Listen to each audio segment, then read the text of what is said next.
Hello बच्चों, कैसे हो आप सब? तो रिया है, इन्होंने और एक एलएस करके स्टूडेंट है, इन्होंने मेरे से क्वेश्चन पूछा है कि 4 ड्रॉप्स नीट के ले चुके हैं और 22 इयर्स की एज हो चुकी है।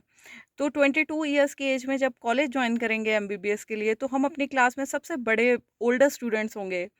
तो हम क्या कंफर्ट लेवल आएगा हमें, या हमें इन्फीरियॉरिटी कॉम्प्लेक्स हो जाएगा, या फिर क्या हमें कॉलेज के बाकी बच्चे जो हमसे एज में छोटे होंगे हमारी क्लास के, क्या वो एक्सेप्ट कर पाएंगे कि हम एज में छोटे होके उनकी क्लास में एमबीबीएस कर रहे हैं? तो इस चीज़ को कैसे टैकल करें? तो बेटा पहली बात ये है कि आप अकेले नहीं हो, बहुत सारे बच्चे 2 ड्रॉप्स लेते हैं, 3 ड्रॉप्स लेते हैं, उसके बाद कॉलेज ज्वाइन करते हैं।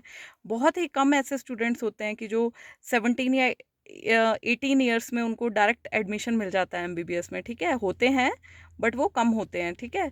तो आपको वहाँ पे ऐसा नहीं है कि आप ही एक ड्रॉपर होंगे, है ना? और ये कैलकुलेशंस आप इतना मत करिए, बिकॉज़ लॉन्ग टर्म सोचिए, हमें लंबा सोचना है ना?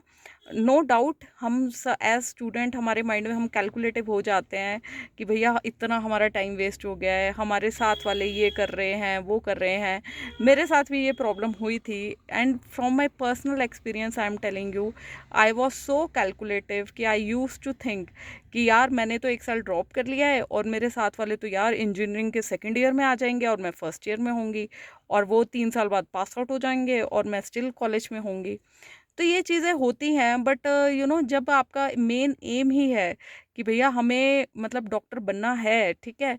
और जो आपका मेन डर है कि हाँ भाई इवन कि 22 साल की उम्र में हम जाके सबसे बड़े होंगे अपनी क्लास में, वो तालमेल हमारा नहीं बन पाएगा, या हमारा फ्रेंड सर्कल वैसे नहीं बन पाएगा, तो ऐसा कुछ नहीं होता है। फ्रेंड सर्कल आपका बन जाता है ना? अगर आप इतने बड़े हो गए हैं तो आप में एक मैच्योरिटी भी आएगी, तो जो बाकी सब्जेक्ट्स हैं आप उनको अच्छे से पढ़ पाएंगे, ठीक है? वैसे तो जो 17 ईयर्स वाला है वो भी पढ़ लेता है ना?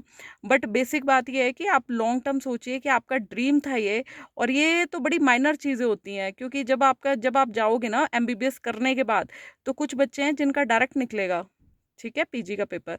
और कुछ बच्चे ऐसे हैं जो तब भी उनको 2-3 साल ट्राई करना पड़ेगा, ठीक है? कुछ एमओस बन जाएँगे। तो जब आप पीजी करने जाते हैं, तो पीजी करने करते हुए तो वहाँ पे कोई 25 साल का भी बच्चा होगा, कोई 35 इयर्स का भी बच्चा होगा, जो कि बच्चा तो क्या, जो कि एमओ की पोस्ट से आया होगा, है ना? तो ये चीज़ें मत सोचिए आप, मेडिकल में तो ये चीज़ें सोचनी ही नहीं होती हैं, ठीक है? तो कीप योर एम हाई, और कीप चेजिंग योर ड्रीम्स, और ये सब कैलकुलेशंस में मत पड़ो। मैं भी इन कैलकुलेशंस में पड़ी हूँ, दैट्स व्हाई आई नो। ये हमारा दे